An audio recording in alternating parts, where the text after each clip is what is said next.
La primera cosa que sentí al despertar no fue el dolor, sino el tirón, un hilo invisible, cosido por dentro, que me recordaba que algo en mí se había roto y había sido remendado.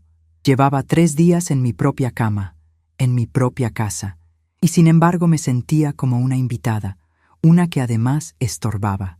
El mundo seguía girando en el piso de abajo. El televisor sonaba demasiado alto, siempre en el canal de deportes de Javier, mi yerno. La voz del locutor, gritando un gol o una falta, se mezclaba con el zumbido de mis oídos. Afuera, los pájaros cantaban, ajenos al silencio denso que se había instalado en mi cuarto. Mi casa. Digo mi casa, pero hacía 2 años que se sentía más como la casa de ellos. Cuando mi hija Sara y Javier se vieron apretados por las deudas, la solución les pareció tan sencilla. Mamá, es que el apartamento se nos hizo chico. Y con papá que necesita más calma, me había dicho Sara, con esa manera suya de presentar las cosas como si me estuviera haciendo un favor. Así te ayudamos y tú nos ayudas. Nos cuidamos todos. Mi esposo, Roberto, que desde su enfermedad habla poco y se mueve despacio, solo asintió desde su sillón. Él entendía el verdadero significado. Venían a instalarse porque era más barato y de paso tendrían a la madre de siempre para que les resolviera la vida. ¿Y yo qué iba a decir? Una madre no le cierra la puerta a una hija. Así que empaqué mi vida en cajas, moví mis muebles y convertí mi sala de costura, mi único espacio sagrado, en un depósito para sus cosas de gimnasio y las cajas que nunca se molestaron en desempacar. Mi vida se encogió para que la de ellos pudiera expandirse. Antes de la cirugía, mis días tenían un ritmo, una coreografía silenciosa que nadie notaba pero de la que todos dependían. Me levantaba antes que el sol, con el cuerpo ya protestando por sus 72 años de uso. El café de Roberto, solo, sin azúcar, como a él le gusta. Luego el de Javier, con 2 de azúcar y una nube de leche, en su taza con el logo de su equipo de fútbol. Después el de Sara, descafeinado, porque anda siempre con los nervios de punta. 3 cafés, 3 mundos distintos, y yo era el puente entre ellos. Mientras ellos se duchaban y se quejaban del trabajo que aún no empezaba, yo ya había repasado la cocina, preparado el desayuno y pensado en el almuerzo. La ropa sucia aparecía mágicamente en el cesto y reaparecía limpia y doblada en sus cajones. Las camisas de Javier, planchadas con ese almidón que le gustaba, colgadas en una fila perfecta como soldados esperando órdenes. Nadie decía gracias. Nadie decía «qué bien huele» o «qué buena mano tienes, Bernarda». Simplemente se daba por hecho. Era como el aire que respiraban, invisible, esencial y completamente ignorado hasta que falta. Mi esposo, Roberto, lo veía todo. Desde la quietud de su sillón, sus ojos seguían mis idas y venidas. A veces, cuando pasaba a su lado, me tomaba la mano un segundo. No decía nada, no podía, pero en ese apretón estaba todo. El reconocimiento, la gratitud y una profunda tristeza por no poder hacer más que mirar. Él era un rey destronado en su propio castillo, y yo, su única súbdita leal. Javier nunca me vio como a una persona. Para él, yo era una función, un servicio incluido en la casa. Un par de manos que cocinaban, limpiaban y, sobre todo, remendaban. ¡Ay, cómo remendaba yo! Heredé el don de mi madre, la paciencia para la aguja y el hilo. Durante años, ese fue mi pequeño negocio, con posturas finas, bordados para ajuares de novia. Tenía clientas que venían de lejos buscando mis manos. Pero cuando Sara nació, y luego con los años y los achaques, el negocio se fue apagando. Las manos que antes bordaban flores de seda en vestidos de novia, ahora cosían los rotos en los jeans de marca de Javier o cambiaban la cremallera del bolso de Sara. Recuerdo una tarde, un mes antes de la operación. Javier llegó del trabajo furioso, tirando su maletín al suelo. Se había enganchado su chaqueta favorita, una carísima, en la puerta del coche. Un desgarro feo, justo en la solapa. «¡Mira esto! ¡Arruinada!», gritó al aire. Sara corrió a consolarlo. Yo, desde la cocina, escuchaba en silencio. Más tarde, Sara me trajo la chaqueta como si fuera una ofrenda para un dios antiguo. «Mamá, ¿crees que puedas hacer algo? Él la adora». No le respondí. Tomé la prenda, la llevé a mi rincón improvisado en la sala, junto a la ventana, y encendí la lámpara. El tejido era delicado, un hilo traicionero. Trabajé en ella 3 horas, con la espalda doblada y los ojos ardiendo. Usé una técnica de zurcido invisible que mi madre me enseñó, pasando la hebra por dentro de la propia trama de la tela. Cuando terminé, ni yo misma podía encontrar dónde había estado el roto. La dejé colgada en la puerta de su armario. A la mañana siguiente, Javier se la puso. Se miró al espejo, se la ajustó y salió sin decir una palabra. Ni una. Sara, al verme mirar, me dedicó una sonrisita nerviosa, como pidiendo disculpas en su nombre. Pero las disculpas no planchan camisas ni curan el alma. Los dolores en mi vientre empezaron así, como un zurcido mal hecho por dentro. Piquetes, tirones. Aguanté meses, callada. ¿Para qué preocuparlos? ¿Para qué darles otra carga? Fui al médico sola, en el autobús. Cuando me dieron el diagnóstico y me dijeron que la cirugía era inevitable, entonces sí, tuve que hablar. La reacción de Javier fue de fastidio. ¿Ahora? ¿Justo ahora que tenemos ese viaje planeado? El viaje era una escapada de fin de semana a un hotel con spa. Sara lo calmó. Javier, es la salud de mi madre. Pero lo dijo en voz baja, casi como un secreto entre ellos. Para ellos, mi cuerpo enfermo era un inconveniente logístico. ¿Quién los llevaría al aeropuerto? ¿Quién regaría las plantas? ¿Quién cuidaría de Roberto? El día de la operación me llevaron al hospital. Javier se quedó en el coche hablando por teléfono, cerrando un negocio. Sara me acompañó hasta la sala de espera, pero no me tomó la mano. Miraba su celular, respondiendo mensajes. «Mamá, avísame cuando salgas», me dijo, como si fuera a salir de una tienda. Entré sola a esa sala fría, me quité mi ropa, mis anillos, mi identidad, y me puse esa bata de hospital que nos iguala a todos en la vulnerabilidad. Mientras la anestesia me hacía efecto, no pensé en la operación. Pensé en el silencio que me esperaba al volver a casa. Y ahora estaba aquí, en esta cama, sintiendo los hilos tirar de mis entrañas. El doctor había sido claro. Reposo absoluto. Nada de peso. Nada de esfuerzos. Los primeros 2 días, Sara intentó. Hizo una sopa que sabía a agua caliente y trató de mantener la cocina en orden, pero se movía con la torpeza de quien no está acostumbrado. Al tercer día, el cansancio y la impaciencia ya se le notaban. Javier no ayudaba. Dejaba los platos en la mesa, la toalla mojada sobre la cama, y se quejaba de que no había nada para comer. Esa tarde, la casa estaba más silenciosa de lo normal. Sara había salido. «Voy a comprar unas cosas para ti, mamá», dijo, pero yo sabía que era una excusa para escapar un par de horas. Roberto dormitaba en su sillón, con la radio puesta en un volumen tan bajo que era apenas un murmullo. Yo intentaba leer, pero las letras bailaban en la página. El dolor era una presencia constante.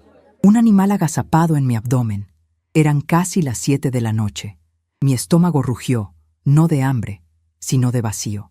No había comido nada desde el mediodía. Escuché los pasos pesados de Javier subiendo la escalera. No eran los pasos de alguien que viene a ver cómo estás. Eran los pasos de un capataz que va a inspeccionar a un peón. La puerta de mi cuarto se abrió de golpe. Él no llamó. Nunca lo hacía. Se quedó parado en el umbral, con la luz del pasillo a su espalda, recortando su figura alta y ancha. Su rostro estaba en la sombra, pero yo podía sentir la dureza de su mirada. Se quedó ahí un momento, en silencio, como si estuviera acumulando la rabia. «¿Qué?», dijo al fin. Su voz era áspera, cortante. «¿Piensas quedarte ahí metida todo el día?». Yo no contesté. ¿Qué podía decir? Me acomodé un poco en la almohada, y el movimiento me arrancó una punzada de dolor que me dejó sin aire. Él lo vio mi mueca de dolor, y no le importó. Al contrario, pareció darle más fuerza. Dio un paso dentro de la habitación. El olor a la calle, a coche y a su colonia barata invadió mi espacio. «Sara no está. Roberto tiene hambre. Yo tengo hambre», dijo, enumerando las cosas como si fueran cargos en mi contra. «¿Y tú? Aquí como una reina, descansando». La palabra «descansando» la escupió con un desprecio que me heló la sangre. Tragué saliva. Mi boca estaba seca. «El médico», dijo Reposo, susurré. Mi voz sonó débil, extraña. Javier soltó una risa, un sonido corto y feo, sin alegría. «Ah, El médico. Claro, siempre hay una excusa. Se acercó a los pies de mi cama y se apoyó en el marco de madera. El colchón se movió bajo su peso. Llevas toda la vida sin hacer nada, y ahora con una simple operación ya te crees una inválida. Toda la vida, sin hacer nada. Las imágenes pasaron por mi mente como un relámpago. Mis manos agrietadas por la lejía. Mis noches sin dormir cuando Sara tenía fiebre. Los miles de almuerzos, las montañas de ropa, los dobladillos, los botones, las cremalleras. Todo eso era nada. Y entonces lo dijo. La frase que se clavó más hondo que el bisturí del cirujano. La gritó, y su voz rebotó en las paredes de mi pequeño cuarto, el cuarto que había sido de mis padres. «Levántate de esa cama y ve a hacer la cena. La cirugía no es excusa para ser perezosa, vieja». Vieja, perezosa. La brutalidad de las palabras me dejó sin aliento. Sentí un frío glacial extendiéndose desde mi pecho hacia mis brazos y piernas. Pero no lloré. Las lágrimas se quedaron congeladas en alguna parte de mi interior. En ese instante, algo se rompió dentro de mí, pero no fue la herida de la operación. Fue algo mucho más antiguo. Un hilo que me había mantenido atada a la esperanza, a la idea de que el amor y el sacrificio serían, algún día, reconocidos. Ese hilo se partió. Mi mente se volvió extrañamente clara. Todo el ruido de fondo, el dolor, la humillación, desapareció. Solo quedó un silencio nítido, calculador. Lo miré. Por primera vez lo vi de verdad, no como el esposo de mi hija, no como un hombre frustrado. Lo vi como lo que era, un extraño que vivía en mi casa y me odiaba. No dije nada.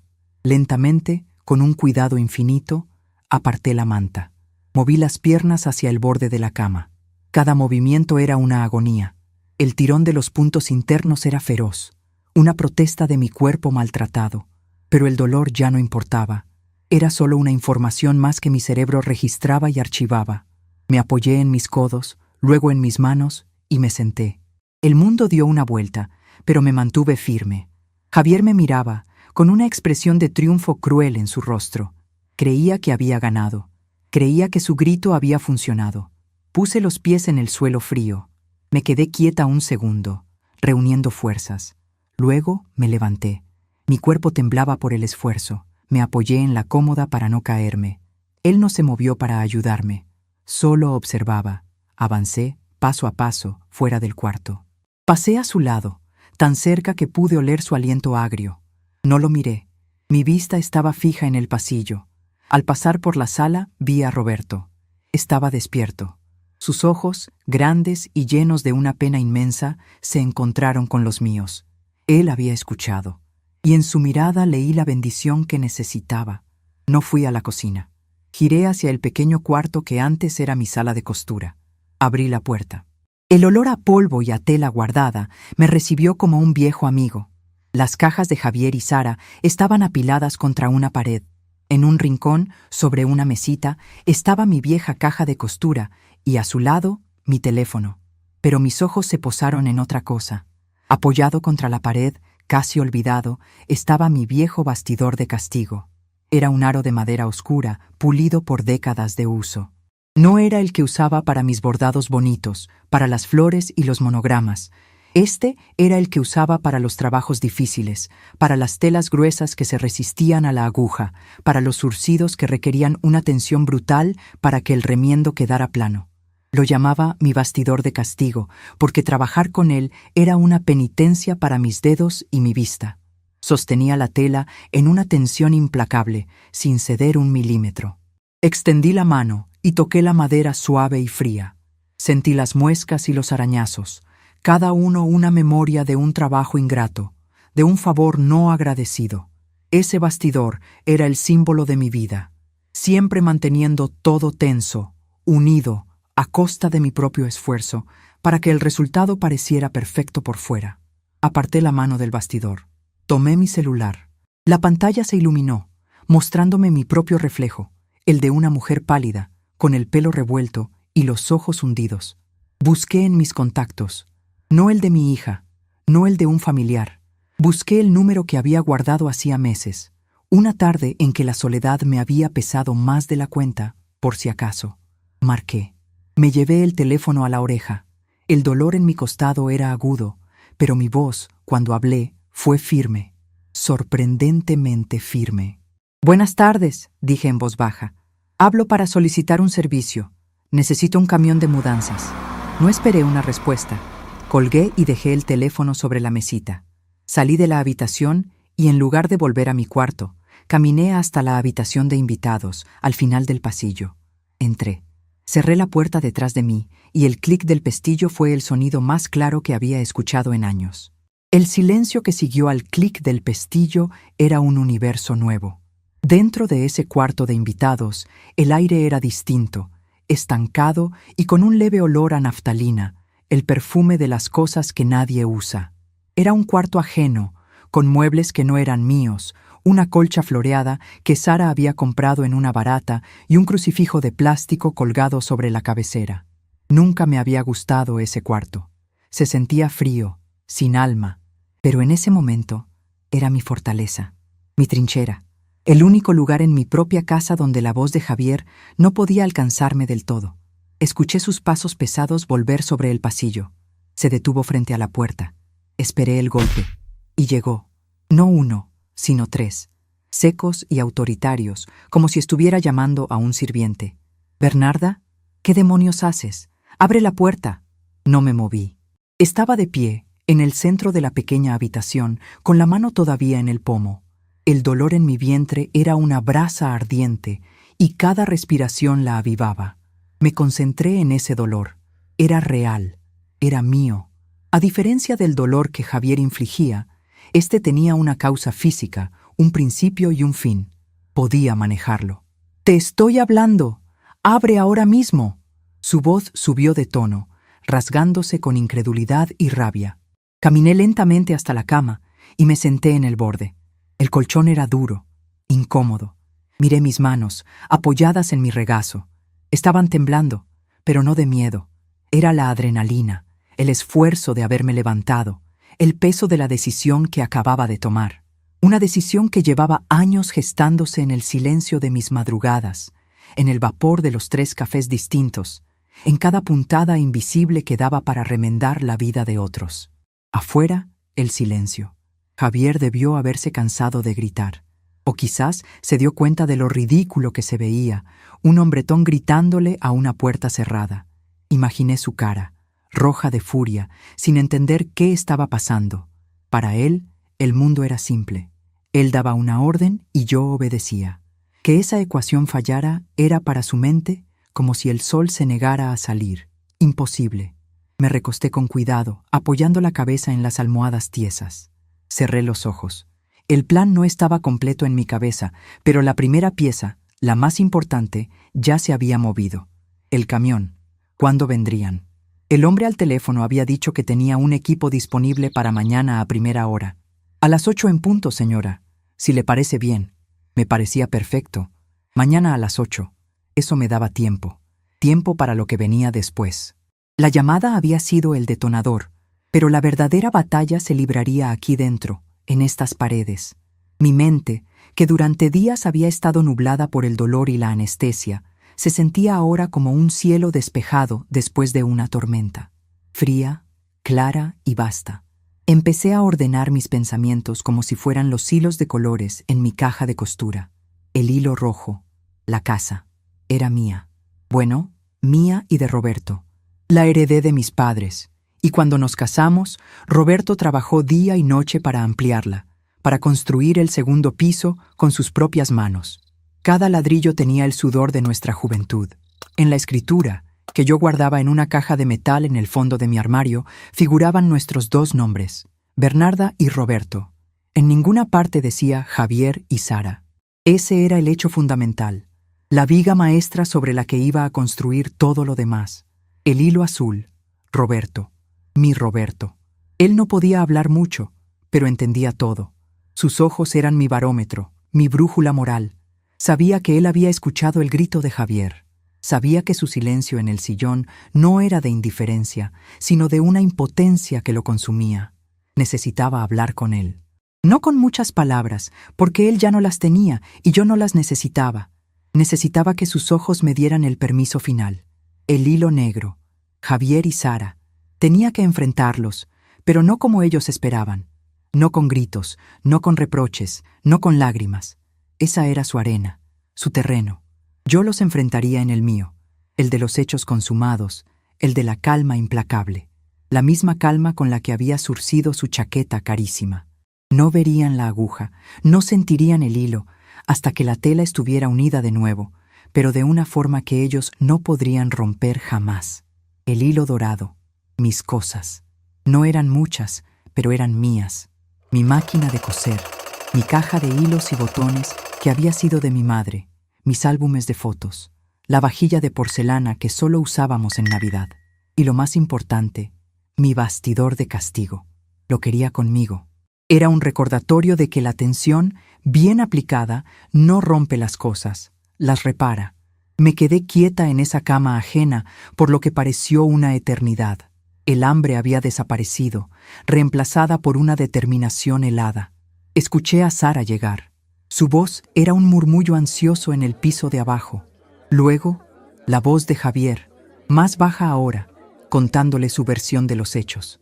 La versión donde yo era la vieja loca y desagradecida. Escuché los pasos de Sara subir la escalera. Eran más ligeros que los de su marido, más vacilantes. Tocó la puerta suavemente. «Mamá, ¿estás bien? Javier me dijo que te sentías mal». La excusa perfecta, la que siempre usaban para encubrir la crueldad. No era «Javier te gritó», era «te sentiste mal». Siempre era mi culpa, mi debilidad. «Mamá, por favor, ábreme, me estás asustando». Su voz tenía un deje de preocupación genuina, pero estaba mezclada con el fastidio de tener que lidiar con otro problema. Giré la cabeza hacia la puerta. «Estoy descansando, Sara», dije. Mi voz sonó más fuerte de lo que esperaba. El médico dijo reposo. Usé mis propias palabras, las que Javier me había tirado a la cara, y se las devolví. Hubo un silencio al otro lado. Podía sentir su confusión. Pero, ¿la cena? ¿Roberto? Hay comida en la nevera. Pueden prepararse algo. Necesito dormir, sentencié. Escuché un suspiro. Luego sus pasos se alejaron. Había ganado la primera escaramuza. Pequeña, sí, pero era mía. Me había negado. Había dicho que no. Una palabra que había olvidado que existía en mi vocabulario. Un par de horas después, la sed se volvió insoportable. Y necesitaba tomar mi analgésico. No podía quedarme encerrada para siempre. Tenía que salir. Me levanté, despacio, apoyándome en los muebles. Cada paso era una negociación con mi cuerpo. Abrí la puerta. El pasillo estaba vacío. La luz del atardecer entraba por la ventana del fondo, tiñendo las paredes de un color anaranjado y melancólico. Abajo, el televisor estaba encendido. Oía los ruidos de la cocina, el tintineo de platos y cubiertos. Sara debía estar preparando algo. Bajé la escalera peldaño a peldaño, agarrándome a la barandilla con ambas manos. Mis piernas flaqueaban. Cuando llegué al último escalón, vi a Javier. Estaba sentado a la mesa del comedor, con un plato de huevos revueltos delante. Me vio y su rostro se endureció. Dejó el tenedor sobre el plato con un golpe seco. «Ah, la reina ha decidido honrarnos con su presencia», dijo, con el sarcasmo goteando de cada palabra. No le contesté. Pasé por su lado, sin mirarlo, y entré en la cocina. Sara estaba de espaldas a mí, frente a la estufa. Se giró al oírme entrar. Tenía los ojos enrojecidos. «Mamá», empezó. «Vengo por agua y por mi medicina». La corté, con una voz tranquila que no parecía mía. Fui al armario, saqué un vaso, lo llené de agua del grifo. Mis movimientos eran lentos, deliberados. Sentía los ojos de ambos clavados en mi espalda. Abrí el cajón donde guardaba mis pastillas y saqué la tira. Tomé una con un sorbo de agua. Javier se levantó y entró en la cocina. Se apoyó en el marco de la puerta, bloqueando la salida. Un gesto de poder, de intimidación. «No creas que esto se va a quedar así», dijo en voz baja para que solo yo lo oyera. «Vives bajo mi techo, ¿entiendes? Bajo mis reglas. Mi techo». Me giré para mirarlo. Lo miré a los ojos. No había rabia en mi mirada, ni miedo, solo una calma infinita, casi ajena. «Te equivocas, Javier», dije suavemente. «Tú vives bajo el mío». Su mandíbula se tensó. Una vena palpitaba en su sien. Estaba acostumbrado a que yo bajara la mirada, a que me encogiera. Mi tranquilidad lo desarmaba, lo enfurecía más que cualquier grito. «¿Qué has dicho?», siseó. «Ha dicho la verdad», sonó una voz débil desde la sala. Los tres nos giramos. Roberto estaba de pie, apoyado en el respaldo de su sillón. Le costaba un esfuerzo enorme mantenerse erguido, pero lo hacía. Sus ojos, normalmente nublados por la enfermedad y la medicación, brillaban con una lucidez feroz. Miraba fijamente a Javier. Sara ahogó un grito. «¡Papá! ¡Deberías estar sentado!». Pero Roberto no le hizo caso. Su mirada no se apartó de la de Javier. Repitió, con más fuerza: «Es su casa. ¡Y mía!». Javier se quedó sin palabras. Fue solo un segundo, pero en ese segundo, el equilibrio de poder en esa casa se rompió para siempre. Él siempre había contado con la pasividad de Roberto, con su silencio. Verlo de pie, defendiéndome, fue un golpe que no esperaba. Aproveché ese instante. Pasé por su lado, saliendo de la cocina. Fui directa hacia Roberto. Le puse una mano en el brazo. Estaba temblando por el esfuerzo. «Gracias, mi amor», le susurré al oído. Él me apretó la mano. «Ya era hora», murmuró, con la voz rasposa. Lo ayudé a sentarse de nuevo en su sillón. Me arrodillé a su lado, ignorando la protesta de mis puntos de sutura. Saqué un pequeño fajo de llaves de mi bolsillo, el que siempre llevaba conmigo. La llave de la caja de metal. Se la puse en la mano y cerré sus dedos sobre ella. «Guárdala tú», le dije en voz baja. «Hasta mañana». Él me miró, confundido por un momento. Luego, una lenta comprensión amaneció en su rostro. Asintió, una sola vez, y se guardó la llave en el bolsillo de su camisa. Me levanté y me enfrenté a mi hija y a mi yerno, que nos miraban desde la cocina como si fuéramos dos extraños conspirando en un idioma que no entendían. «Sara, Javier», dije, y mi voz llenó el silencio de la sala. «Mañana por la mañana necesito que estéis aquí, los dos. Hay algo que tenemos que hablar». «¿Hablar? ¿Ahora quieres hablar?», se burló Javier, recuperando parte de su arrogancia. «Ayer no tenías tantas ganas». «No es una petición», aclaré. «Es necesario que estéis». A las 8. Subí las escaleras, sin esperar su respuesta. No volví al cuarto de invitados. Entré en mi propia habitación. La cama estaba deshecha, tal como la había dejado. Me senté en ella. Me sentía agotada, pero era un agotamiento bueno, el que viene después de un trabajo duro. Fui a mi armario. En el fondo, debajo de una pila de mantas viejas, estaba la caja de metal. Estaba cerrada con llave, pero ahora la llave estaba segura con Roberto. Dentro no solo estaba la escritura de la casa, estaban nuestras partidas de nacimiento, nuestro certificado de matrimonio, algunos ahorros en efectivo que había guardado durante años, de mis pequeños trabajos de costura, todo lo que certificaba que yo, Bernarda, existía, que tenía una historia, que tenía derechos. Esa noche no dormí mucho. Me quedé escuchando los sonidos de la casa, los murmullos tensos de Sara y Javier en su habitación, el silencio pesado que se instaló después, el leve ronquido de Roberto desde su cuarto. Cada sonido me decía que las cosas ya no eran como antes. A la mañana siguiente, me levanté antes que nadie, como siempre, pero esta vez no fui a la cocina a preparar 3 cafés distintos. Me duché, me vestí con un vestido sencillo pero limpio y me peiné el pelo con cuidado. El dolor seguía ahí, un compañero fiel, pero lo empujé a un rincón de mi mente. Hoy necesitaba estar entera. Cuando bajé, Sara y Javier ya estaban en la cocina. No habían dormido bien, se notaba en sus caras. Había una taza de café a medio beber sobre la mesa y un silencio cargado de electricidad. No me dijeron buenos días. Fui directamente a la sala y me senté en una silla frente al sillón de Roberto, que ya estaba despierto y me esperaba. Me dio una pequeña sonrisa y me tendió la mano con la llave. La tomé. «¿Se puede saber qué es este circo, Bernarda?», preguntó Javier, entrando en la sala con Sara pisándole los talones. Miré el reloj de la pared. Faltaban 5 minutos para las 8. «Paciencia», dije simplemente. Se quedaron de pie, mirándome, sin saber qué hacer. Estaban en su propia casa, pero de repente eran ellos los intrusos. El ambiente era tan tenso que se podía cortar con un cuchillo. Sara se retorcía las manos, mirando de mí a su marido con el rostro lleno de angustia.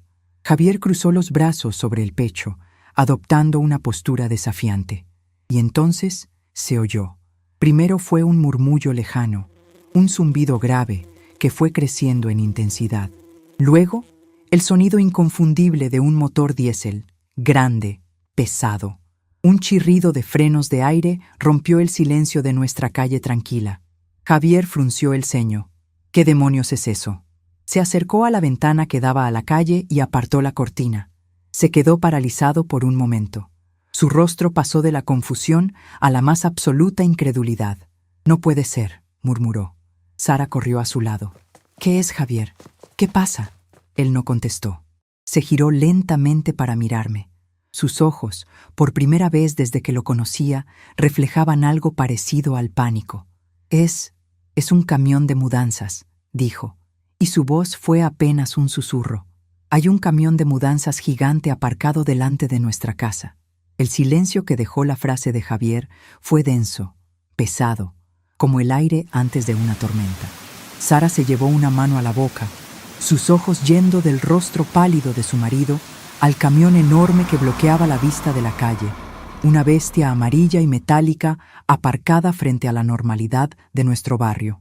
Por la ventana, vi a 2 hombres con uniformes azules bajar de la cabina. Uno, mayor, corpulento, con una libreta en la mano. El otro más joven, ágil, estirando los brazos como si se preparara para un trabajo pesado. Mi corazón no latía más rápido. Al contrario, sentía una calma profunda, como si por fin hubiera llegado a la orilla después de nadar mucho tiempo en un mar revuelto. Era la calma de la certeza. ¿Vas a responder?, escupió Javier, girándose hacia mí. Su voz era un gruñido bajo, contenido a duras penas. ¿Qué es esto, Bernarda? No le respondí a él. Me levanté de mi silla, con un esfuerzo que me hizo apretar los dientes para no soltar un quejido. El dolor era un recordatorio constante de por qué estaba haciendo esto. Fui hacia la puerta principal justo cuando sonó el timbre. El sonido, fuerte y claro, pareció hacer saltar a Sara. Abrí la puerta. El hombre mayor, el del portapapeles, se quitó la gorra. Tenía una cara curtida por el sol y unos ojos amables. «¿Señora Bernarda?», preguntó, con una voz ronca pero respetuosa. «Soy yo», confirmé. «Somos de Mudanzas El Roble. Venimos por el servicio que solicitó». Detrás de mí, oí a Javier dar un paso. «Hay un error», dijo, intentando que su voz sonara autoritaria, pero le salió un hilo de pánico. «No hemos solicitado nada. Pueden irse». El hombre de la mudanza me miró, esperando mi confirmación. No miró a Javier. Su contrato era conmigo. Y en ese pequeño detalle, en esa simple transacción profesional, sentí una oleada de poder que no había sentido en años. Yo era la clienta. Yo era la que mandaba. «No hay ningún error, señor», le dije al hombre, ignorando por completo la presencia de mi yerno. «Pasen, por favor. Les indicaré por dónde empezar». Me hice a un lado para dejarles pasar. El hombre mayor asintió y le hizo una seña a su compañero. Entraron en mi casa. Sus botas de trabajo hacían un ruido sordo y extraño sobre el suelo de madera que yo misma había encerado miles de veces. «Te he dicho que se vayan», gritó Javier, esta vez sin disimulo. Se interpuso entre mí y los hombres de la mudanza. «Esta es mi casa». El hombre más joven se detuvo, incómodo. El mayor, sin embargo, se cruzó de brazos y me miró de nuevo, con una paciencia profesional. Estaba acostumbrado a las disputas domésticas. Fue entonces cuando hablé, dirigiéndome por fin a Javier. No levanté la voz. No necesitaba hacerlo. Mi voz era tan fría y afilada como una aguja de coser nueva.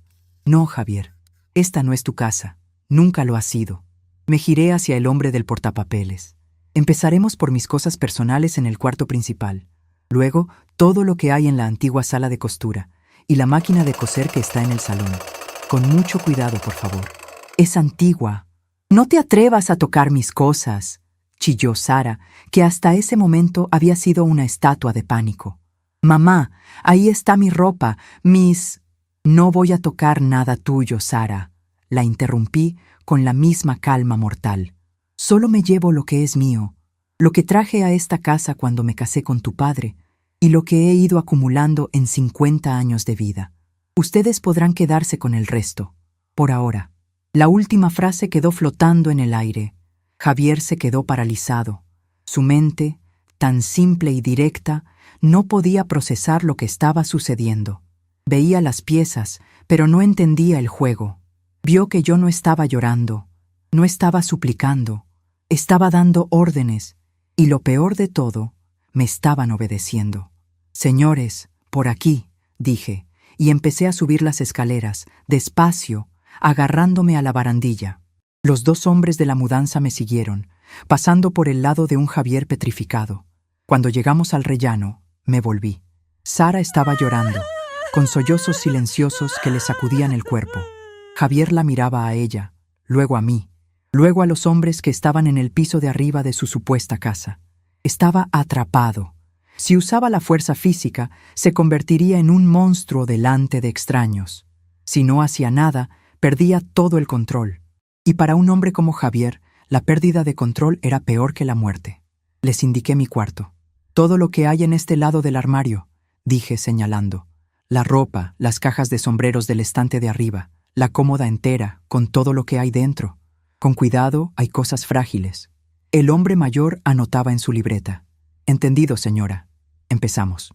Y así comenzó el desmantelamiento silencioso de mi vida anterior. El sonido de los cajones al abrirse, el crujido de la cinta de embalar, las voces bajas de los hombres coordinando sus movimientos. Cada sonido era una nota en una sinfonía de liberación. Yo me quedé en el pasillo, de pie, apoyada en la pared, para no forzar la herida. Era la directora de orquesta. Sara subió corriendo las escaleras. Se detuvo delante de mí.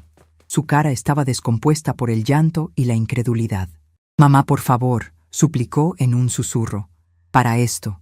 Sea lo que sea que te haya hecho Javier, lo arreglaremos, hablaremos. Pero no hagas esto. ¿A dónde vas a ir? Estás recién operada. ¿Quién te va a cuidar? ¿Quién te va a cuidar?» La pregunta me golpeó. No era «¿Cómo te sientes?» o «¿Qué necesitas?». Era «¿Quién va a asumir la carga que nosotros ya no queremos?».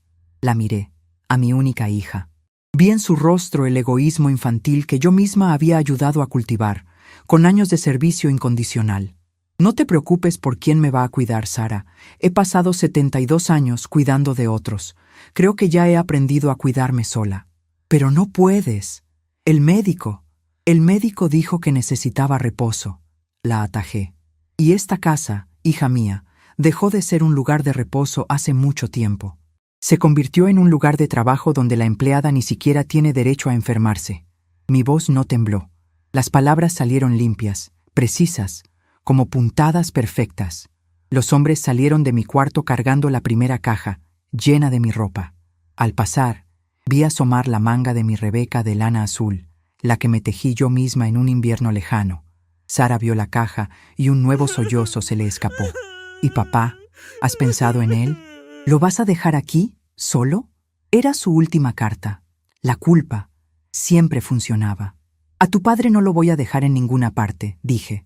Y con eso bajé la escalera de nuevo. Entré en la sala de costura, que ahora era un depósito. Los hombres de la mudanza me siguieron. «Todo lo que está en este rincón es mío», les indiqué. La mesa, la silla, esa lámpara y todas estas cajas. Señalé una pila de cajas de cartón que contenían mis telas, mis patrones, mis recuerdos de una vida de creación. Y entonces lo vi. Mi bastidor de castigo, apoyado contra la pared. Me acerqué y lo tomé en mis manos. La madera estaba fría y lisa. Pasé los dedos por las marcas, por las cicatrices de su uso. Este aro de madera había soportado más tensión en silencio que nadie en esta casa. «¿Lo embalamos también, señora?», preguntó el hombre más joven. Negué con la cabeza. «No, este lo llevo yo». Lo sostuve contra mi pecho. Era un escudo. Javier había bajado al salón. Estaba hablando por teléfono, en voz baja y furiosa. «No, no puedes hacer eso. Es la casa de mi esposa. Bueno, de su madre. Escúchame». Colgó con un golpe. Se dio cuenta de que no tenía a quién llamar. No había ninguna autoridad que pudiera detener a una mujer que simplemente estaba moviendo sus propios muebles de su propia casa. Se volvió hacia mí, con los ojos inyectados en sangre. «Esto es por lo de anoche, ¿verdad? ¿Por una tontería vas a montar todo este circo?». Te pedí la cena porque tenía hambre, por Dios. ¿Tan difíciles de entender? No contesté. Simplemente lo miré, sosteniendo mi bastidor. Dejé que su falta de entendimiento, su incapacidad para ver más allá de su propio estómago, resonara en el silencio. «Habla, maldita sea», gritó. Fue Roberto quien respondió, no con palabras. Desde su sillón levantó una mano temblorosa y señaló hacia un pequeño aparador que había junto a la chimenea. Era un mueble viejo, de roble macizo, que había sido de sus padres. Todos nos giramos a mirarlo. Roberto volvió a señalar el mueble y luego me miró a mí. Sus ojos eran claros, urgentes. Entendí perfectamente. «Señores», dije a los de la mudanza, que justo bajaban con otra caja. «Ese aparador también, con todo lo que tiene dentro. Y el sillón del señor, también se va». «El sillón no», exclamó Sara. «Es donde papá se sienta siempre. Lo vas a desorientar». «A tu padre lo desorienta más la falta de respeto que un cambio de sillón», dije, sin apartar la vista de Roberto. Él me dedicó un mínimo asentimiento. Un pacto sellado. Estábamos juntos en esto. Javier se pasó las manos por el pelo, al borde de la histeria. «¿A dónde? ¿A dónde demonios te llevas todo? No tienes otro sitio. Vas a acabar debajo de un puente y tendremos que ir a buscarte». Ahí estaba, su verdadero miedo. No que yo me fuera, sino que tuviera que volver, convertida en una carga aún mayor. «Tengo un sitio, Javier. No te preocupes». «¿Ah, sí? ¿Cuál? ¿Algún asilo de viejos?» Tomé la llave que Roberto me había dado la noche anterior.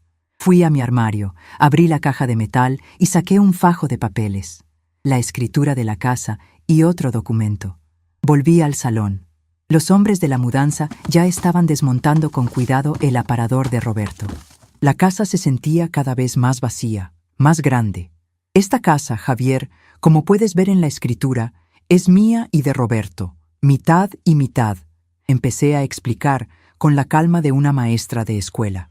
«Cuando ustedes vinieron a vivir aquí, lo hicieron bajo nuestro permiso, como invitados. Invitados que, con el tiempo, se olvidaron de que lo eran».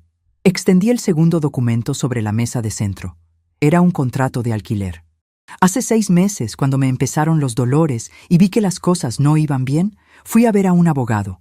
Por si acaso, me aconsejó que pusiera todo en orden. Mi voz era monótona, expositiva. «Esta casa está dividida legalmente en 2 unidades, el piso de abajo y el piso de arriba. Son 2 viviendas independientes a efectos legales. Yo no me di de alta en el registro porque eran mi familia». Javier y Sara me miraban, sin comprender a dónde quería llegar. «El piso de arriba», continué, «con los 2 dormitorios y el baño, es una unidad. El piso de abajo, con la cocina, el salón, el cuarto de baño principal y el dormitorio que era de mis padres, es otra. Siempre ha sido así, desde que mi padre hizo la reforma». Hice una pausa. Los hombres pasaron con el sillón de Roberto, envuelto en una manta protectora. «Yo no me voy de mi casa. Me estoy mudando, al piso de abajo». El impacto de mis palabras fue visible. Sara abrió la boca, pero no emitió ningún sonido. Javier frunció el ceño, su cerebro trabajando a toda máquina para procesar la información. «¿Qué?», logró decir. «Me mudo abajo, a mi antiguo cuarto, el cuarto de mis padres. Roberto y yo viviremos aquí, en la planta baja. Ya no puedo subir y bajar escaleras, de todas formas. Es lo más lógico». «Pero, ¿y nosotros?», susurró Sara. «Ustedes», dije, y deslicé el contrato de alquiler sobre la mesa hacia ellos. «Ustedes vivirán arriba, como inquilinos. Ese es su contrato. Tienen un alquiler simbólico para cubrir los gastos de la casa, el agua, la luz, el impuesto de bienes inmuebles, todo lo que hasta ahora pagábamos Roberto y yo de nuestra pensión». Javier se abalanzó sobre el papel. Lo leyó por encima, sus ojos moviéndose frenéticamente. «Esto es ridículo. No voy a pagar por vivir en mi propia casa». «Vuelvo a repetírtelo, Javier. No es tu casa. Y a partir de hoy tampoco será gratis. Tienen 30 días para firmar el contrato. Si no lo hacen, asumiré que rechazan la oferta y tendrán que buscar otro lugar donde vivir. El abogado tiene instrucciones muy claras». Saqué un sobre del fajo de papeles y se lo tendí a Sara. «Y esto es para ti, hija. Es una factura. Detalla el coste de la chaqueta de tu marido que arreglé, el de los innumerables remiendos, el servicio de lavandería y planchado de los últimos 2 años, y un presupuesto por las horas de cocina. No te preocupes, no voy a cobrarte. Solo quiero que lo veas. Quiero que, por una vez en tu vida, veas el valor real de lo que llamas nada. Sara tomó el sobre con manos temblorosas. No lo abrió. Solo lo miraba como si contuviera una serpiente. Los hombres de la mudanza habían terminado. El salón estaba extrañamente vacío. Se habían llevado mi máquina de coser, el aparador, el sillón de Roberto, mis cajas. El hombre mayor se me acercó con el portapapeles. Hemos terminado con lo que nos indicó, señora. ¿A dónde lo llevamos todo? Javier soltó una carcajada amarga. ¡Ja! Ahí está la trampa. No tiene a dónde llevarlo. ¿Lo vas a dejar todo en la calle, Bernarda? Miré al hombre de la mudanza. No hay que llevarlo lejos.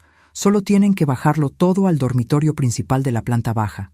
Y el sillón, aquí en el salón, junto a la ventana. La cara de Javier se descompuso. El golpe final. Ni siquiera necesitaba el camión para irse. El camión había sido el teatro, el espectáculo de fuerza, la demostración de que podía hacerlo si quería. Pero mi jugada era mucho más sutil, mucho más cruel.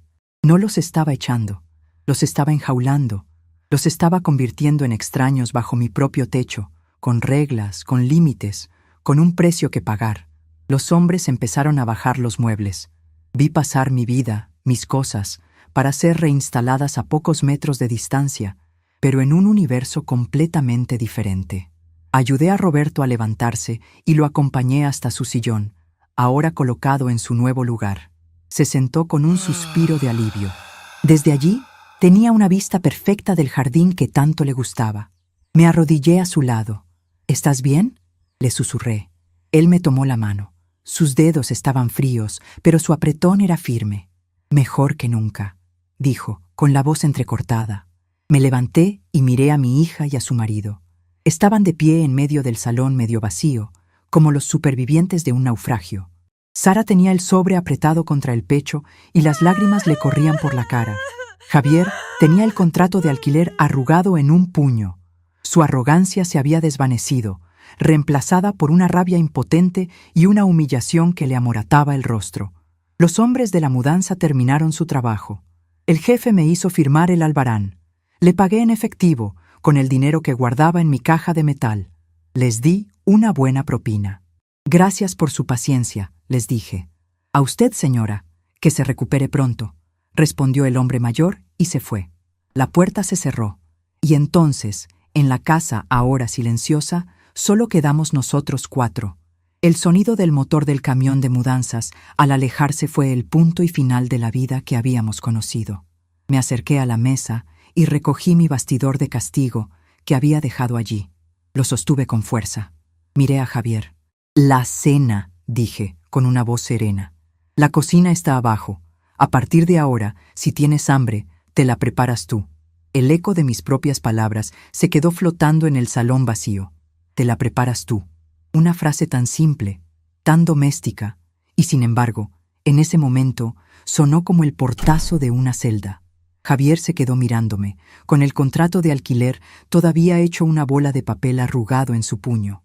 Su rostro era una máscara de furia contenida, los músculos de su mandíbula tan tensos que parecían a punto de romperse.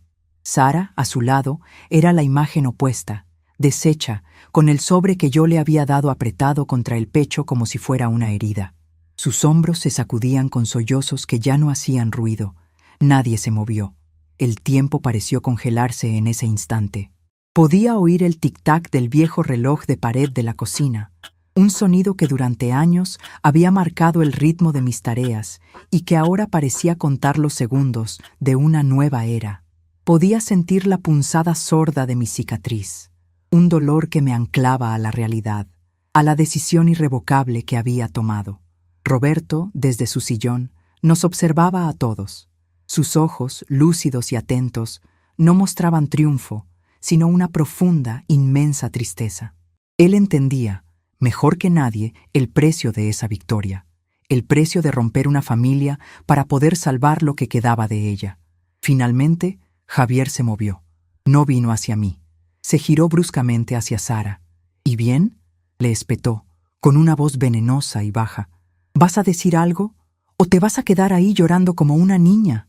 Es tu madre. Esta locura es cosa tuya. La acusación, tan injusta, pareció sacar a Sara de su trance. Levantó la cabeza, con los ojos hinchados y rojos. ¿Mía? Cosa mía. Tú fuiste quien le gritó, Javier. Tú la llamaste perezosa. Oh, por favor, no me vengas con eso ahora, se burló él. Llevas 2 años dejando que te haga todo, que nos haga todo. Tú la acostumbraste a ser nuestra sirvienta. Si le hubieras puesto un límite desde el principio, no estaríamos en este circo. Era fascinante y terrible a la vez. Verlos así, lanzándose la culpa como una pelota ardiendo, exponiendo la verdad podrida de su matrimonio delante de mí. Yo no era el problema. Yo era solo el espejo en el que ahora se veían obligados a mirarse, y no les gustaba la imagen que les devolvía. No dije nada. No era mi pelea. Mi parte había terminado. Ahora empezaba la de ellos.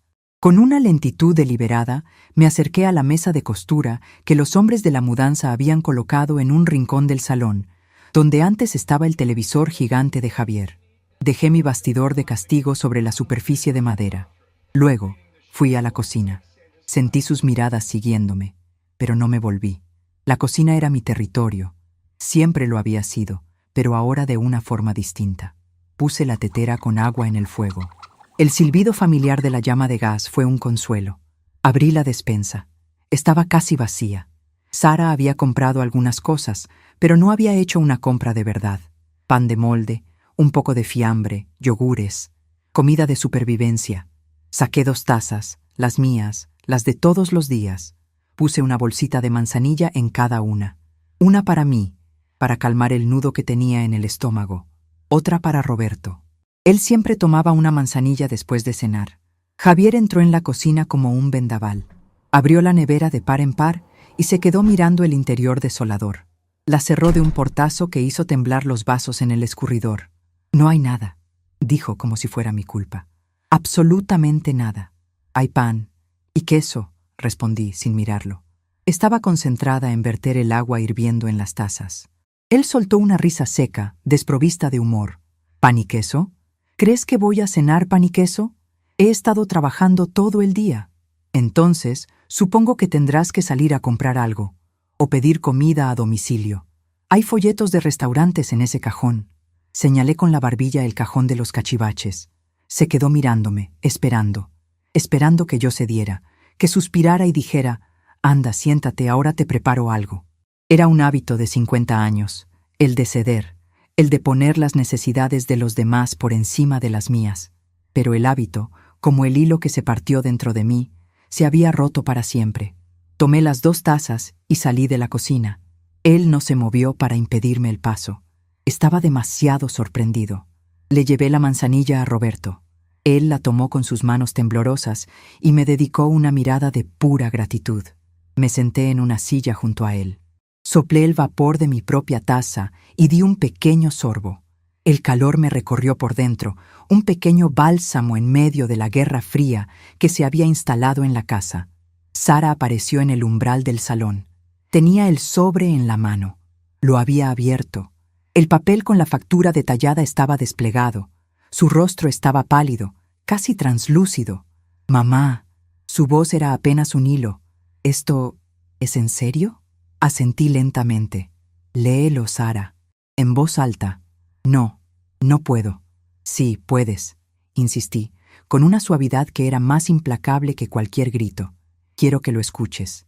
Quiero que escuches el sonido de todo lo que nunca viste». Javier, atraído por la conversación, se asomó desde la cocina. Se cruzó de brazos, con una expresión de desprecio. «¿Qué es eso? ¿Otra de tus locuras?» Sara tragó saliva. Sus ojos estaban fijos en el papel. Empezó a leer, con la voz quebrada. «Factura de servicios domésticos no remunerados. Periodo: 2 años. Concepto 1. Arreglo de chaqueta de diseño. Surcido invisible en tejido delicado. Materiales y mano de obra especializada. 80 euros». Hizo una pausa, como si la cifra la hubiera golpeado físicamente. Javier bufó. «¡80 euros! Esa chaqueta me costó 500. Deberías estar agradecida». La ignoré. «Sigue leyendo, Sara». Concepto 2. Servicio de lavandería y planchado. Frecuencia: 3 veces por semana. Tarifa por hora, 12 euros. Total de horas estimadas, 624. Total, 7.488 euros. La voz se le rompió en la última palabra. 7.000 euros. Un número. Una cifra que convertía mi amor y mi sacrificio en un trabajo, en un servicio con un precio. Era brutal, pero era necesario. Concepto 3. Servicio de cocina, desayuno, almuerzo y cena, planificación de menús, compra de ingredientes y preparación, tarifa por comida. No pudo seguir. Los sollozos la ahogaron. Dejó caer el papel al suelo y se cubrió la cara con las manos. Javier se acercó y recogió la factura. La leyó por encima, sus ojos moviéndose con rapidez. Una vena palpitaba en su frente. «Esto es un disparate», gritó, arrugando el papel y tirándolo al suelo. «Es la obligación de una madre. Es lo que hacen las familias, cuidarse unos a otros. No se pasan facturas como si fueras la mujer de la limpieza». «Exacto, Javier», dije, y mi voz era tan tranquila que pareció resonar más que su grito. Las familias se cuidan unas a otras. Cuidar es un verbo de ida y vuelta. Cuando solo va en una dirección, no se llama familia, se llama servidumbre. Me levanté, dejando mi taza a medio beber. Fui a mi nuevo dormitorio, el que había sido de mis padres. Los hombres de la mudanza habían colocado mis muebles con cuidado. Mi cama, mi cómoda, mi armario. Se sentía extraño, pero correcto. Abrí el armario y saqué un juego de sábanas limpias. El olor a lavanda y aguardado me llenó los pulmones. Empecé a hacer mi cama. Mis movimientos eran lentos, torpes por la cirugía. Cada vez que me agachaba, sentía un tirón doloroso. Pero era un dolor productivo. Estaba construyendo mi nido, mi refugio. Sara entró en el cuarto. Se quedó parada en la puerta, mirándome. Ya no lloraba. Tenía una expresión de vacío absoluto. «¿Por qué, mamá?», preguntó en voz baja. «¿Por qué de esta manera? Podrías haber hablado con nosotros». Dejé de estirar la sábana y me erguí. La miré. «¿Hablar, Sara? ¿Cuándo? ¿Mientras planchaba las camisas de tu marido? ¿Mientras te preparaba el café descafeinado porque estabas estresada? ¿Mientras zurcía tus medias rotas para que no tuvieras que comprar unas nuevas? He hablado durante años, hija. Con cada plato limpio, con cada comida caliente, con cada botón cosido. El problema es que ustedes nunca aprendieron a escuchar con los ojos». Volví a mi tarea. Ella se quedó un rato más, en silencio, esperando quizás que yo me derrumbara, que le pidiera perdón por haberles hecho daño. Pero esa parte de mí ya no existía. «Javier quiere que nos vayamos», dijo al fin. «Dice que no va a vivir aquí un día más, con estas condiciones, que nos iremos a un hotel esta noche y mañana buscaremos un piso». «Me parece una buena idea», respondí sin emoción. Coloqué las almohadas en la cabecera. «Pero no tenemos dinero, mamá. Lo sabes. Los ahorros se fueron en el coche nuevo de Javier. Por eso vinimos aquí». Su voz era un lamento. «Ese es vuestro problema, Sara. Ya no es el mío». Le di la espalda y abrí el cajón de la cómoda para sacar mi camisón. Fue una despedida.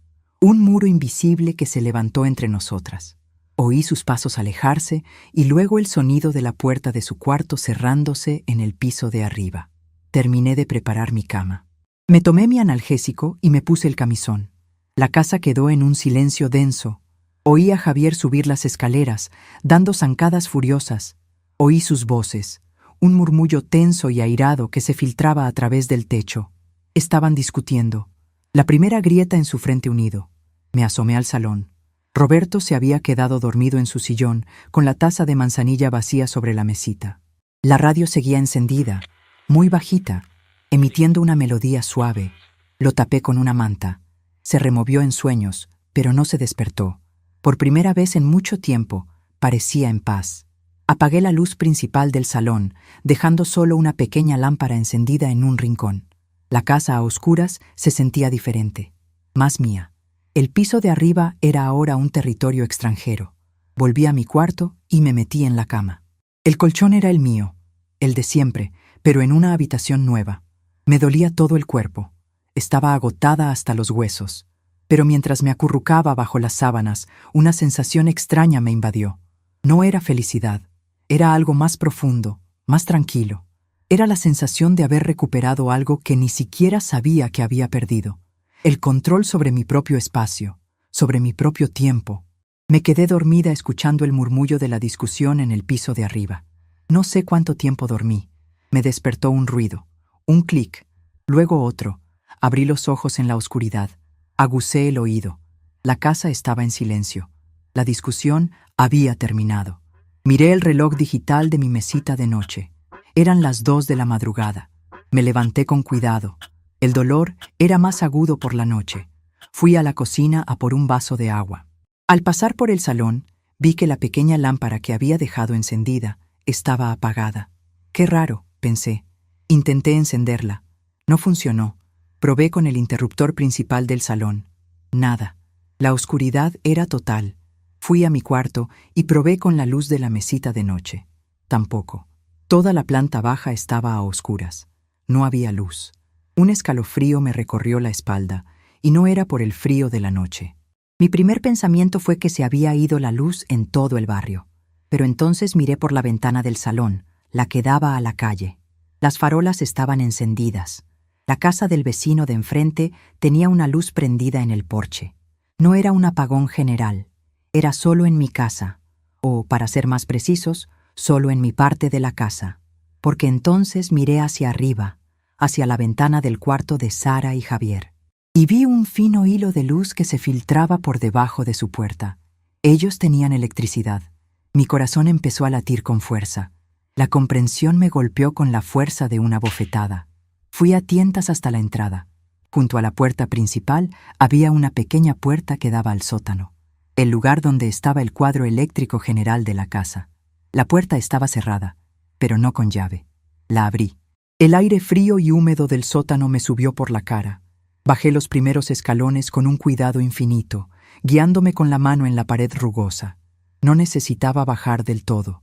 Desde allí podía verlo. El cuadro eléctrico era viejo, con 2 filas de interruptores automáticos. Una fila para la planta de arriba, otra para la de abajo. La de arriba tenía todos los interruptores subidos, con sus pequeñas luces rojas encendidas. La fila de abajo, la mía, los tenía todos bajados.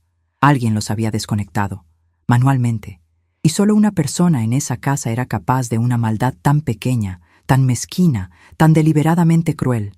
Javier. Era su respuesta, su contraataque. No podía echarme, no podía pegarme, no podía obligarme a cocinarle, pero podía dejarme a oscuras, podía quitarme la electricidad. La nevera donde guardaba la poca comida que tenía, la radio que le hacía compañía a Roberto, la lámpara que necesitaba para no tropezar en la noche, el enchufe donde cargaba el teléfono para una emergencia. Me lo había quitado todo con un simple movimiento de muñeca. Era una declaración de guerra. Estaba intentando hacerme la vida imposible, esperando que yo me rindiera, que subiera las escaleras llorando y suplicando que por favor me devolviera la luz. Creía que podía doblegarme con la oscuridad. Subí los escalones del sótano, cerré la puerta y me apoyé en ella en la negrura total del pasillo. El dolor de la cirugía palpitaba con fuerza, como si estuviera conectado al ritmo de mi rabia. Pero la rabia no era caliente, era fría, calculadora. Me quedé allí, quieta, en la más absoluta oscuridad, escuchando. Podía oír el silencio del piso de arriba. Estarían despiertos, esperando mi reacción, esperando oír mis pasos, mis quejas, mi derrota, pero no les iba a dar esa satisfacción. Fui a la cocina a tientas, abrí el cajón de los cachivaches, donde sabía que guardaba un par de velas de emergencia y una caja de cerillas. Mis dedos, acostumbrados a la oscuridad de toda una vida levantándome antes del amanecer, encontraron la caja de cartón sin dificultad. Saqué una vela, la puse en un platito, rasqué una cerilla contra la caja y la pequeña llama anaranjada cobró vida, temblorosa, empujando la oscuridad unos centímetros hacia atrás. La luz proyectaba sombras largas y danzantes en las paredes de mi cocina. Parecía una escena de otro siglo. Con la vela en la mano, volví al salón. Roberto seguía durmiendo. La pequeña llama iluminaba su rostro sereno. No se había enterado de nada. Mejor así. Dejé la vela sobre la mesa de centro. Me senté en mi silla, frente al sillón de mi marido. La casa estaba en silencio, excepto por el suave crepitar de la mecha de la vela. Me quedé mirando la llama. Javier creía que me había quitado el poder, pero no entendía nada. El poder no estaba en la electricidad. El poder estaba en la paciencia. El poder estaba en mi capacidad de aguantar, de resistir en silencio. Llevaba toda una vida practicando. Él, con su impaciencia y su rabia, no tenía ninguna oportunidad. Podía dejarme sin luz, pero yo tenía mis velas, y lo más importante, tenía tiempo, todo el tiempo del mundo. Y sabía, con una certeza que me helaba y me reconfortaba a la vez, que él no tardaría en cometer otro error. Un error mucho más grave que bajar unos interruptores, y yo estaría aquí, esperando en la penumbra, para verlo caer. La llama de la vela se consumió lentamente durante la noche, una vigilia silenciosa en el corazón de mi casa oscura. Me desperté con el primer atisbo de luz gris colándose por la ventana, no por el sonido de un despertador, sino por el frío que se había metido en mis huesos. El silencio del piso de arriba era casi más amenazador que sus gritos. Era el silencio de la expectación. Estaban esperando a que yo me quebrara. Me levanté con el cuerpo entumecido. Cada movimiento era una negociación con el dolor, pero había una nueva claridad en mi mente. Fui a la cocina a tientas. El frigorífico era un ataúd metálico y silencioso. La comida que Sara había comprado, los yogures, el fiambre, se estaría echando a perder. ¡Qué ironía! Javier, en su intento de castigarme, se estaba castigando a sí mismo, destruyendo la comida por la que se quejaba. En el fondo de un armario, debajo del fregadero, guardaba una pequeña cocinilla de camping que Roberto y yo usábamos hace décadas, cuando íbamos de excursión a la montaña. Saqué la bombona de gas azul, la conecté y pronto tuve una pequeña llama danzante. Puse mi vieja cafetera italiana sobre ella. El olor a café, fuerte y amargo, empezó a llenar la cocina. Era el olor de la normalidad, un acto de desafío en sí mismo. Mientras el café se hacía, me asomé al salón. Roberto dormía profundamente, ajeno a la guerra fría que se libraba sobre su cabeza. La manta seguía cubriéndolo. Su respiración era tranquila. Proteger esa paz se había convertido en mi único objetivo. Me preparé una taza de café solo, bien cargado.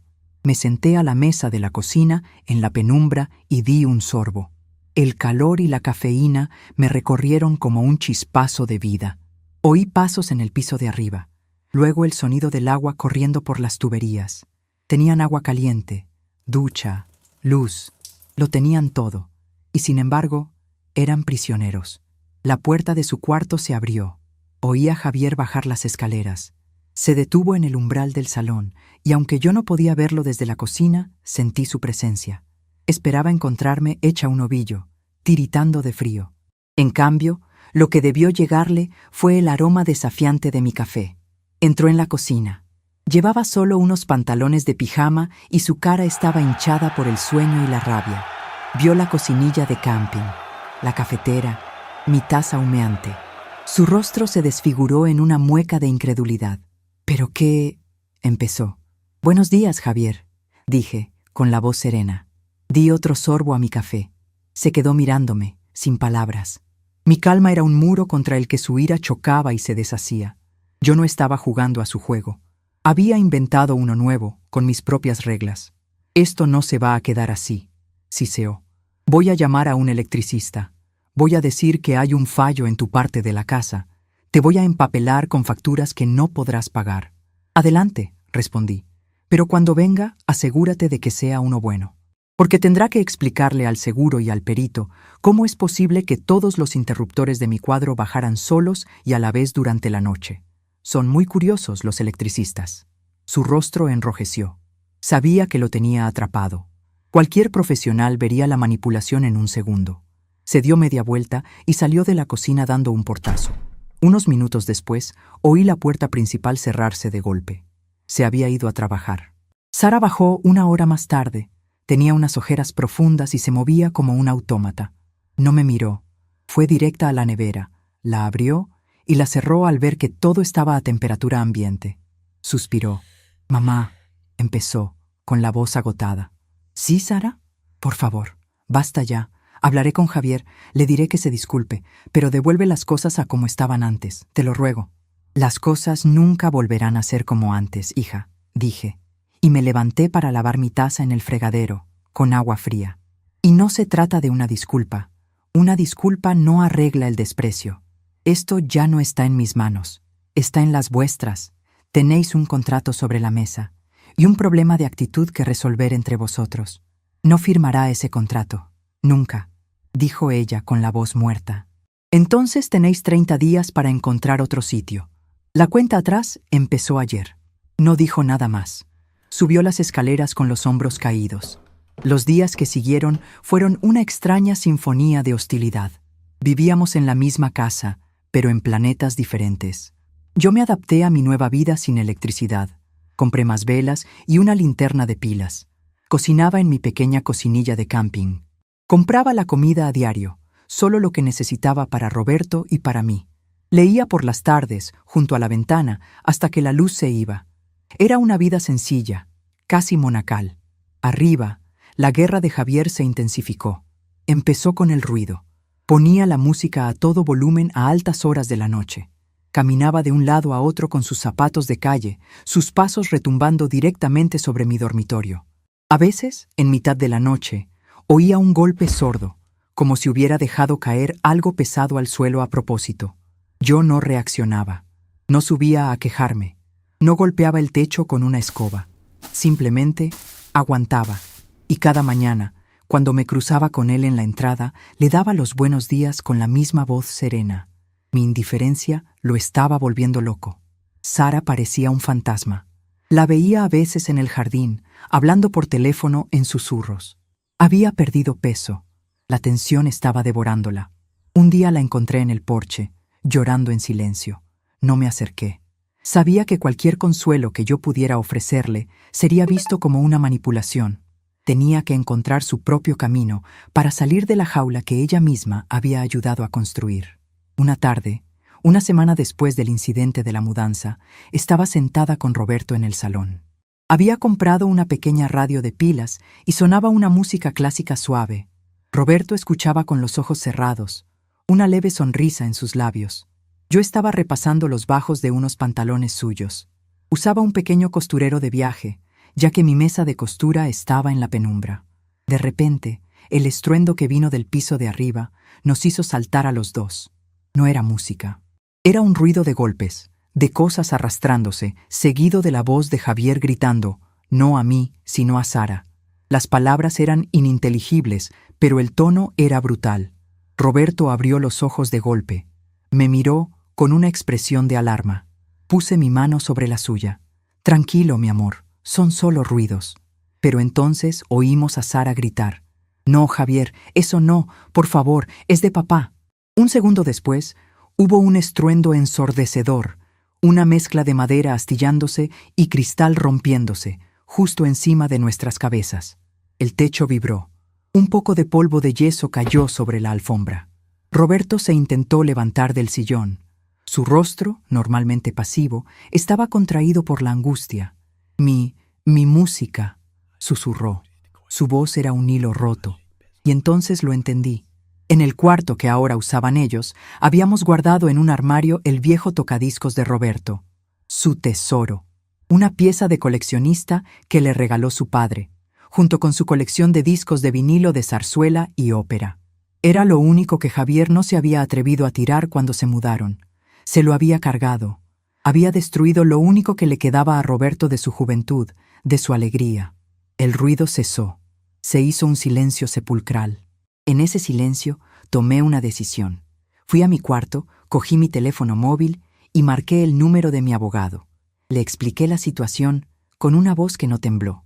El acoso, el corte de luz y ahora la destrucción de la propiedad. Tengo todo lo que necesito, Bernarda, me dijo con calma. Redactaré la orden de desalojo por incumplimiento de contrato verbal y acoso, pero necesitaré un testigo. La palabra de su marido, por su condición, puede ser cuestionada. Colgué el teléfono. Un testigo. ¿Quién? En ese momento, la puerta principal se abrió. Era Sara. Entró corriendo, con la cara bañada en lágrimas y un pánico que nunca le había visto antes. No se detuvo a hablar conmigo. Pasó de largo, subió las escaleras y oí la puerta de su cuarto cerrarse de un portazo. Unos minutos después, la oí bajar de nuevo. Llevaba una maleta pequeña, la que usaba para los viajes de fin de semana. Pasó por el salón sin mirarnos. Su rostro era una máscara de determinación y dolor. Abrió la puerta principal. Sara, la llamé. Se detuvo, pero no se giró. ¿A dónde vas? No lo sé, dijo con la voz ahogada. Lejos de él, lejos de esto. Espera, le pedí. Fui a mi cuarto, abrí la caja de metal y saqué una parte del dinero en efectivo que guardaba. Volví y se lo tendí. Toma, para un hotel, para que puedas pensar con calma. Ella se giró. Vio el dinero en mi mano y negó con la cabeza, retrocediendo un paso. No, no puedo. Después de todo, no es un regalo, Sara, es un préstamo, de madre a hija. Me lo devolverás cuando puedas. Insistí, poniendo el fajo de billetes en la mano de su maleta. Ahora vete, antes de que él vuelva. Sus dedos se cerraron sobre el dinero. Me miró a los ojos y en su mirada vi un abismo de arrepentimiento. Gracias, mamá, susurró, y se fue. Cerré la puerta. Me apoyé en ella, sintiendo el peso de todo lo que había pasado. Había ganado. Sí, pero mi hija estaba rota, con una maleta en la mano, camino a ninguna parte. ¿Era esta la victoria? Roberto me miraba desde su sillón.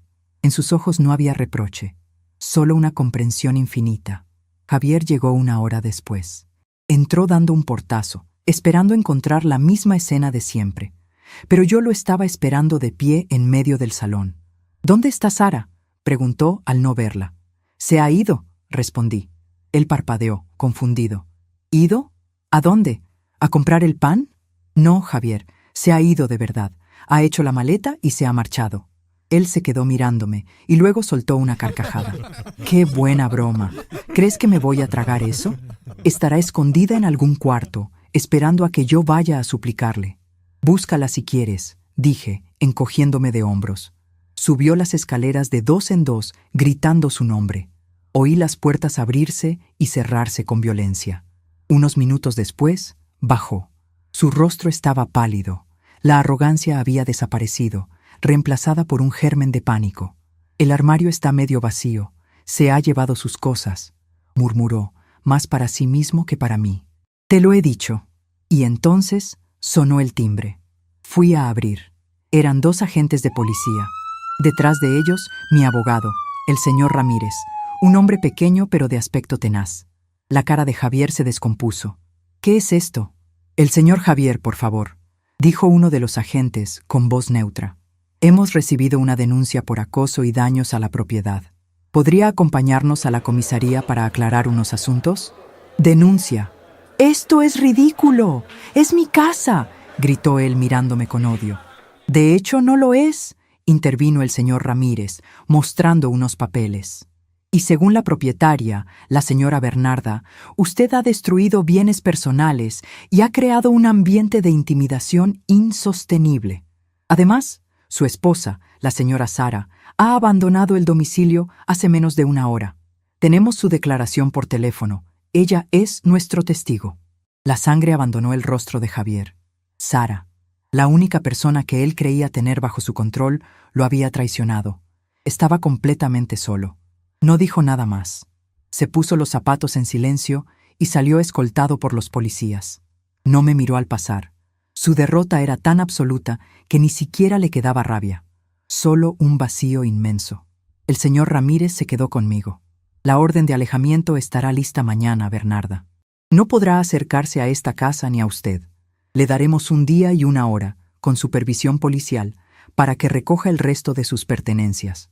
Se acabó. Asentí, sintiéndome extrañamente hueca.